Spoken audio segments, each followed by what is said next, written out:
Chapter 15, Dani. The car ride had been quiet for the past 30 minutes. A little too quiet. I guessed I was going to be the one to break the ice. So, where are you from? Lake City, Florida, she replied, her eyes not leaving the road. The only sounds were rattling coming from the Jeep's engine, her annoying gum chewing like a cow, and a gentle hum of air blowing through the vents. I would take any radio station to kill this awkward silence, even country, which was my least favorite music. Then, without thinking, I blurted out a question that I shouldn't have asked. My pregnancy brain completely forgot what she told me briefly about her past. Does your family still live in Florida? I asked. Her eyes were still on the road. We don't have to talk, she snapped. I'm fine with a silent ride. I was an idiot. My weakness of doing without thinking. I sighed and shifted my body away from her. Another minute went by with the annoying clanking sound of the car.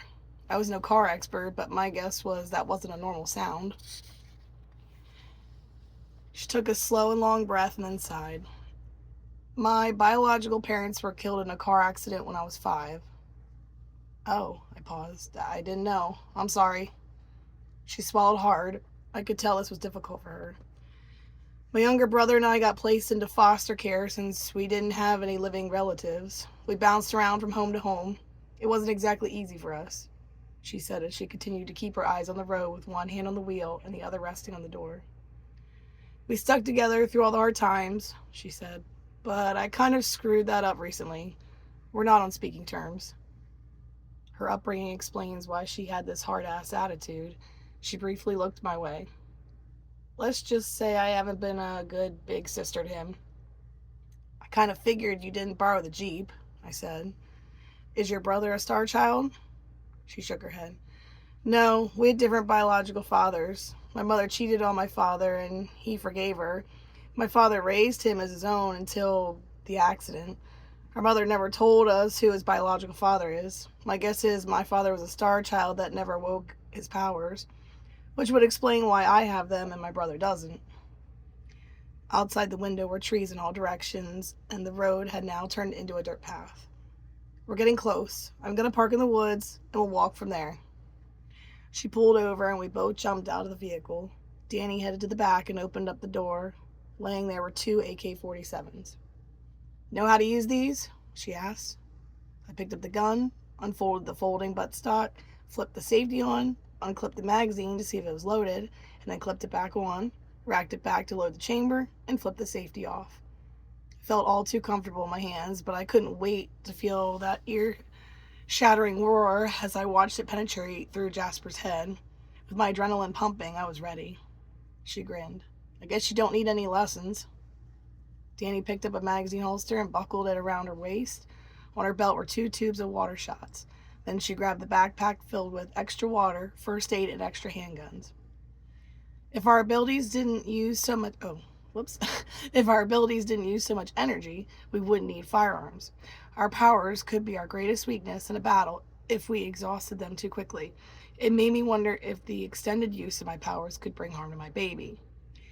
As Dani picked up the AK-47 to make sure it was loaded, she explained the plan. What we're going to do is enter from the far north side of the building. Bang!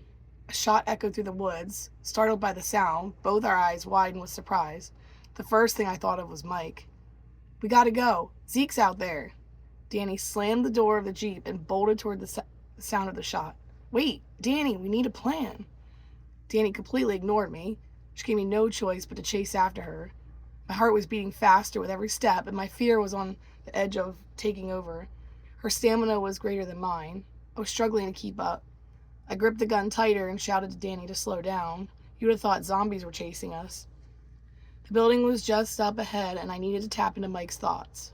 Mike, Dani and I are here. Where are you guys? We heard shots. Before I could hear his response, a gun fired from my right.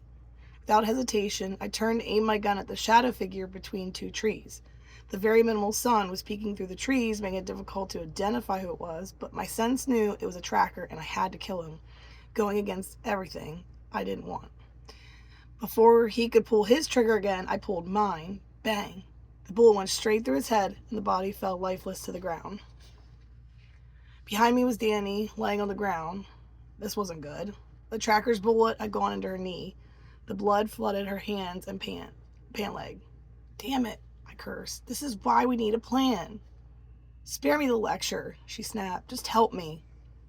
Ugh, this girl frustrated me. I tossed the gun to the ground. Just hold still. I knelt beside her to assess the bullet wound. So much blood was making it hard to see. I reached for my knife. Her eyebrows lifted and she grabbed my arm. What are you going to do with that? I need to cut your pants so I can assess it better, I grumbled. She released her grip, bellowing from the pain. If she kept griping, the trackers were going to find us. Once I cut her pants, blood poured everywhere. I felt a little nauseous. The baby wasn't enjoying this at all, but I pushed through the feeling. The bullet must have lodged in her leg. Using my powers was going to drain me, but I couldn't let her bleed out. The decision had to be made fast. I'm going to remove the bullet, I instructed. She put her hand up and her voice sounded wobbly. Wait, have you done this before? Yes, actually, I replied. Once, but I need you to hold still. The bullet needs to come straight up. Any slight move and it could get lodged where I can't get it. You just have to trust me. I knew that was hard for her, especially since we were off to a bad start and both barely knew each other. But what other option did we have? She nodded, giving me the signal to do it. This is going to hurt. Try not to scream. Dani clenched her teeth. She reached down with both hands to the roots sticking out of the ground and grabbed tight. My hand hovered over the wound, my eyes filled with warmth. I used my telekinesis ability to dislodge the bullet. I felt the energy surrounding the bullet, just like it had with Mike's. She kept her mouth closed in an attempt to not scream, but she still wailed in agony. The bullet was moving slowly to the surface. Once it was out, I tossed the bullet to the ground. Dani took off her backpack to get the gauze out to wrap her leg. Wait, let me. Who would have thought that the girl who had given me trouble earlier about being a healer would need me to heal a tangible injury? Dani handed me a tube from her belt. Okay. I reached out for the water and drank it. As the water trickled down my throat, my body tingled. The energy flowed through me from head to toe. I handed her back the tube and she nodded. My body would have taken 10 more of these, but no time to waste. My hand hovered over her wound once again while my eyes continued glowing. Orange waves of healing energy emerged as the process began. The wound slowly closed up as we hear 2 men hustling in our direction. Zeke, Dani yelled. He sprinted over and knelt down. Dani, are you all right? Zeke asked her. After finishing up with healing her wound, I attempted to stand, but my legs were not ready for the weight. I used a lot of energy. My husband helped me up. He reached in his backpack and pulled out a water bottle. I drank it, immediately feeling my body being restored. I hugged him. Please don't be mad, I begged. I knew you wouldn't sit this one out, Mike whispered, so no one else could hear our convo.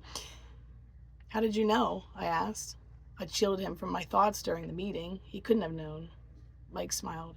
I can't always be in your thoughts. I understand your privacy. So how did he do it? I was deep into his eyes as he allowed me inside his head. He was right. He didn't read my thoughts. Mike just knew because we were connected as soulmates. It was more of a sixth sense.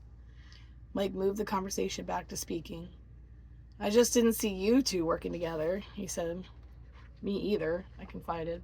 But the thought of you being apart from me, it scares me. I don't want to lose you. From now on, can we be a team? Mike nodded. Together forever. I scanned the area, but the rest of them were nowhere to be seen. Where is everyone else? I questioned. Where's your team? He shook his head in disappointment. Oh no, those poor kids. I could feel the regret he felt inside and a bit of guilt. It's not your fault, I reminded him through his thoughts. You did your best. He slid his hand through his hair with frustration. We attempted to tap into the others' thoughts. None of them answered except Alex and Evan. They're still inside. This battle had taken a turn for the worse. Amber, Mike paused with a despairing look. Jasper has way more trackers than we thought. His army is growing, and we don't have the numbers to match it. Zeke helped Dani up. She was holding the back of her head. When she brought her hand down, blood covered her fingers. I must have hit my head when I fell back, she claimed. Zeke checked out the back of her head. Possibly a concussion, Zeke assessed. I'm going to take her back to camp. That's a good idea, Mike agreed. Amber and I will go rescue whoever is left and get them out of there.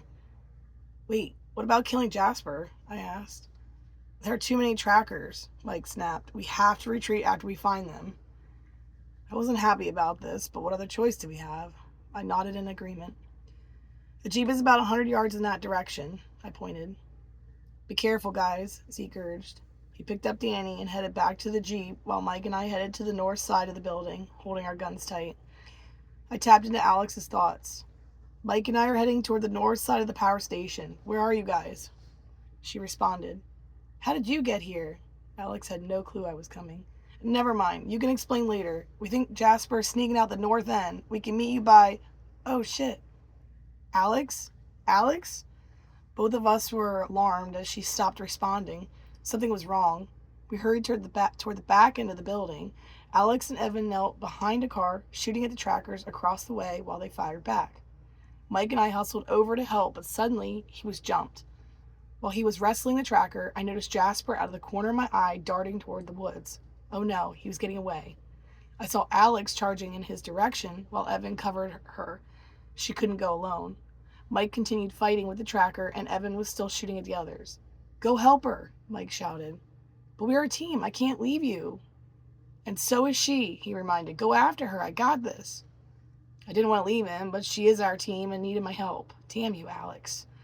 I followed her deep into the woods, and Alex was much farther ahead of me. Her pace was much faster than mine. Alex, wait up.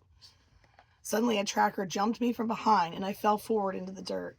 The slamming of the weight on top of me shot pain through my joints. I quickly glanced up to see Alex still running, completely unaware I had been knocked down. He aggressively grabbed both of my arms to attach the cuffs to my wrists. Snap, snap. Shit, he got them on. The tracker flipped me over on my back with my wrist cuffed from behind. Well, well, look who we have here. The captain will be happy to see you, he snarled. He stood over me with a crazed, cold smile. I cringed as I recognized the face. It was Andy, the tracker who sexually harassed me during the hotel pat-down. Let me go, I shouted. Not a chance, growled the man. I want to have some fun first. He unbuttoned his pants. Oh, hell no, this wasn't happening. What do I do? My hands were cuffed. With them on, my powers were useless. I need my hands. The soldier knelt over me and reached to pull my pants down, wiggling my body back and forth. He struggled to get them off. Hold still, pretty girl. I heard the sound of the material slightly ripping. I raged inside, upset that this was happening to me, squirming to break free. My right shoe came off with all the moving around. Then it came to me like a light switch turned on. I could move energy through my hands, but what if it worked through my feet? Never tried this before, but I need to do something. Moving my foot through the dirt to remove my sock. Once removed, I took my knee and swung it up into his groin as hard as I could. He quickly grabbed his man parts and bellowed in pain, falling to my side. I crawled backward a few feet with my foot in the air, and I concentrated on flowing all the energy down my leg. But something different happened. Sparks came out of my foot, the same sparks that came out of my hand when the baby was upset. The man slowly rose. You bitch. He stepped toward me, raising his hand to swing, and as he did, that orange sparks flowed out of my foot and hit him dead center in the chest. His body flew across the way and landed on the bottom of the tree. It worked. This baby was protecting me. His body was stuck in an upward position, and his shirt was filling with red. I slowly sat up. My body was weak from the energy I'd used, and stepped closer to see what was happening to his chest. Once it came into focus, I could see where the blood was coming from. A branch had pierced his chest. Staring at his lifeless body, anger flooded my body. I gave him a hard kick to the side. Asshole, I grunted. The kick was unnecessary, but it felt good. Throwing energy at him had already exhausted me enough. While my heartbeat slowly returned to normal, I shuffled through the man's pockets, hoping to find a key. I recalled Evan using one to remove the cuffs before. In his left pocket was a white badge with the letters DAPA on it, and a symbol, like the one on the cuffs. This had to be it. Now to figure out how to use this thing, but while holding it in my hand, they popped open. As I reached down for his rifle, a gunshot echoed through the woods. A sharp pain hit me in the stomach, and I fell to the ground. It was getting worse and becoming unbearable. I couldn't move. Make the pain stop. Make it stop.